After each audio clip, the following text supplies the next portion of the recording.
going on, everybody? Master Taint here with another war recap for you from Exclusive Empire.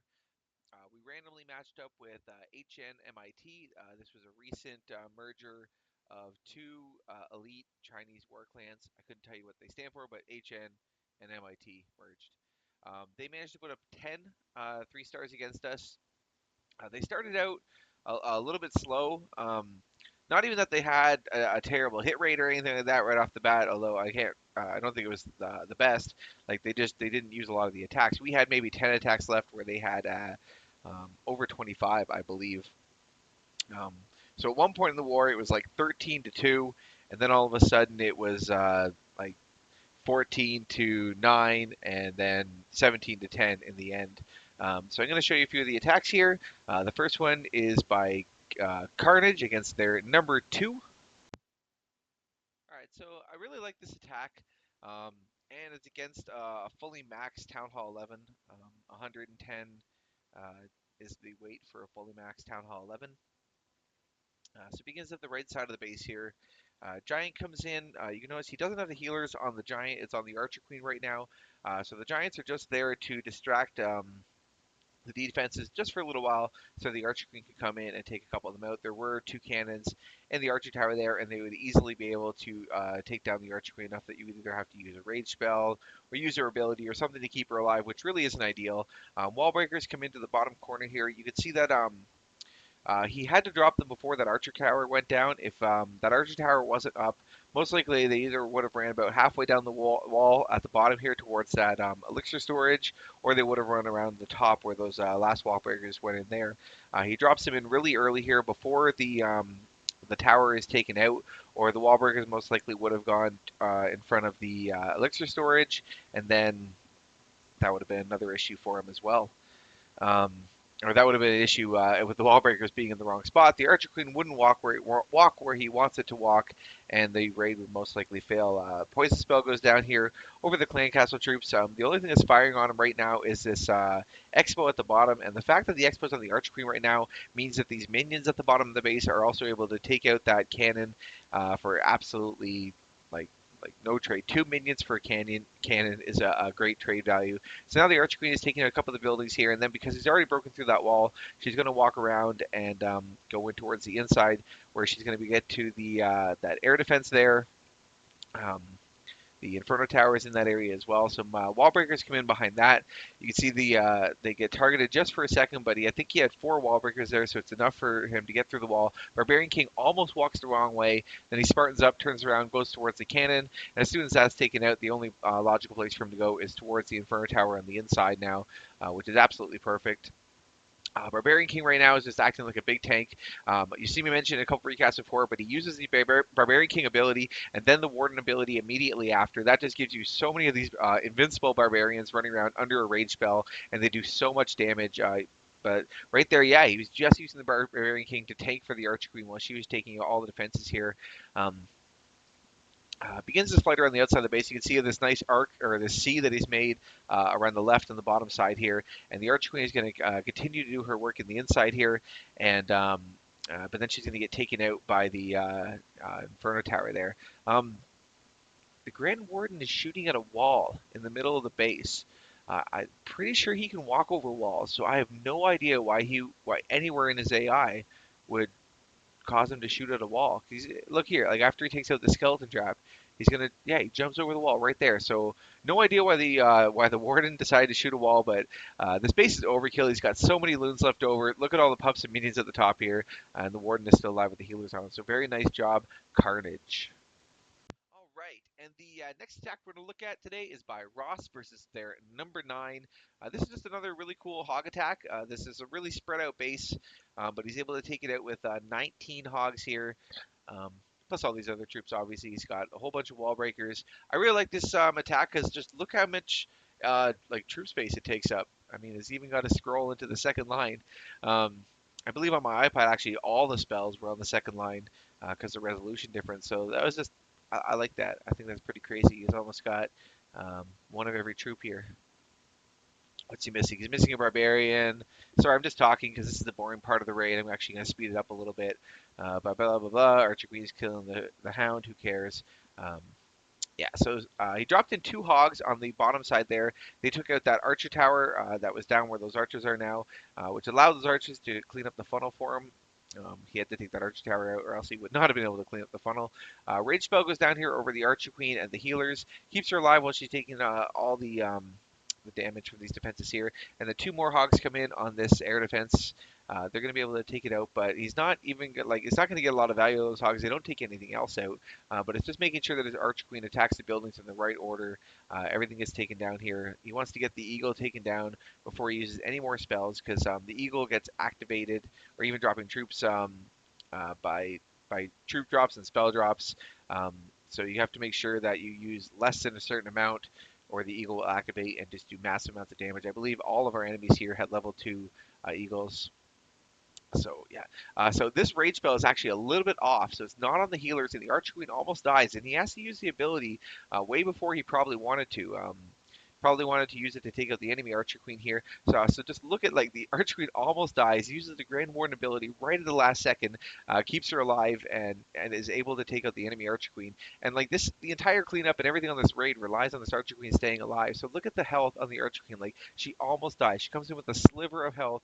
But these healers are just able to keep her alive while she's taking out this Expo, and now nothing's firing on her, and they're able to bring her back up to full health, which is absolutely crazy.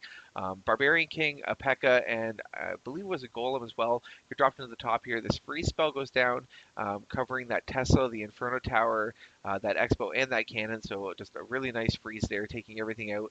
And the Barbarian King and the other troops in there are able to do the rest of the cleanup. And then the Hogs come in, a few more at the top of the base, and then his Clan Castle of Hogs come in at the right side of the base. Heal spell is going to go down here over one of these giant bomb locations, but the nice thing that this base is so spread out is that there's not going to be too many buildings targeting his hogs at any one time, and he's also able to avoid a lot of the traps, because just because the buildings are so spread out, you can kind of plan your pathing for your hogs better. So this huge pack of hogs is all left over. The Archer Queen is miraculously back up to full health. Grand Warden's at full health, so those two are ready for the next raid, and the base is going to get destroyed really quickly. So very nice job, Ross. Just love the whole troop bar. Like there's just so much used. So cool. I'm jealous. Not really. The next attack we're going to look at today is by Odin versus their number 24. Another really cool attack.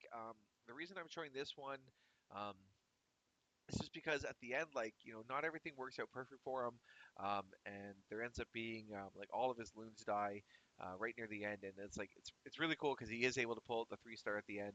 I'm not to say like this is a bad attack or anything. I mean, like the AI in this game, like sometimes just things don't happen the way that you think they're gonna happen, and you have to be able to like just hope that you can survive through it. So how this raid ends is really cool. I'm not trying to discredit the attack or say it's a bad attack. I think it's a great attack.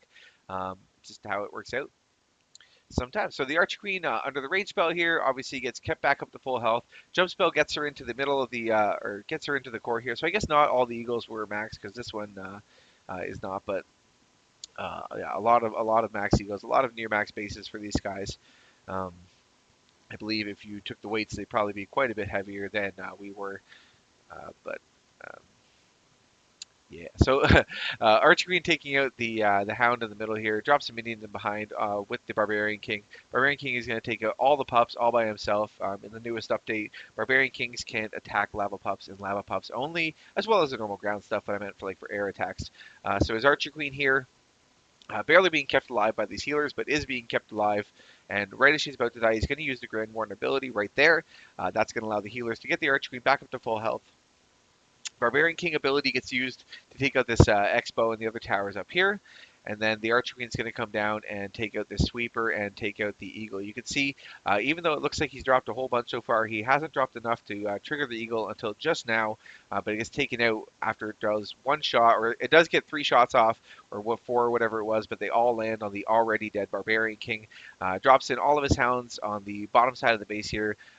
Loons. So you can see on the inside here that Tesla that's right by the town hall. Most likely he expected that to be dead at this point, because you can see when the loons go up and go to the Expo, um, You would think that they would path to the air defense afterwards, but they don't. They path up towards that Tesla and then down towards the air defense. So this air defense takes a lot longer to die than it really should have. It's kind of lucky for him that this one weak wizard tower is here because it's not able to do too much damage to this big pack of loons. It is going to be able. They are going to be able to come down and take it out, but the rest of the loons here are going to die. This one near max wizard tower is just going to do absolutely so much damage. That wizard tower isn't going to be able to take out that cannon, but he gets really lucky in that the town hall here kind of causes these pups and minions to all spread out in this big fan. So when they do come down and go towards that wizard tower, they're all spread out and not in a clump, so they are able to do just enough damage to take it down before they get taken out themselves. And then the rest of it is just left to clean up, but he has just enough left over. I believe there were a few seconds left at the end of the base, at the end of the raid, like 3 or 4. So it didn't come down to the wire or anything, but very nice job, Odin. All right, and the next attack we are going to look at today is by Superstar versus their number 32. I picked this raid because I like to show you guys different raids. I mean, not to discredit anyone. Everything we do is really cool. Every attack was really amazing to watch. Um, but a lot of them are Laloon with healer walks. Like, it's a pretty common, very robust attack style. Our guys can do a lot of cool things with it. So this minion was dropped to the bottom of this army camp to clean up the funnel, but unfortunately it passed the wrong way, and or that archer tower there is able to take it out. Luckily, his barbarian king didn't walk the wrong way because he really needs the barbarian king to come in here and take out the enemy barbarian king and take out all these towers in the way of his archer queen coming in. So he has no healers or anything on the archer queen, and he's going to be able to come in here with his ability and take out the enemy archer queen, take out that air defense, and take out that expo. So that's going to work out really perfect for him. The barbarian king took out a few buildings as well. But that's all he's going to get with his heroes here. Now he's left with 5 hounds, 20 loons, and 1 minion to take out the rest of the base, as well as his Grand Warden. He didn't use any spells with his kill squad there, so he's got all 5 or 7 or however many spells you want to count to take out the rest of the base. So this free spell, rage spell, and 2 haste all get used at the bottom. You want to use like as many spells as you can right off the bat. That's when everything is going to be targeting your troops. So you want to get as many towers as you can get taken down before too many of your hounds die, too many of your loons die. But he has so many loons left over here. Like, this is just absolute overkill of loons. I don't know if he's really lost any of them so far because he used the warden ability when they came over that first archer tower or that first inferno tower, and the wizard tower is there. So now there's not much left that can attack them really. There's this one archer tower here. He's got so many pups left over going all around the base. There's probably a good like 12 loons in that one pack there, so they're not going to have any problem taking out everything. Everything is left to die. So very nice job, Superstar. All right, everybody. Well, there was my war recap for you. I hope you enjoyed it. Um, yeah, we had above 50% hit rate with our attacks this war. So good job, everybody. Master Tate signing off, and I will see you next time. Bye.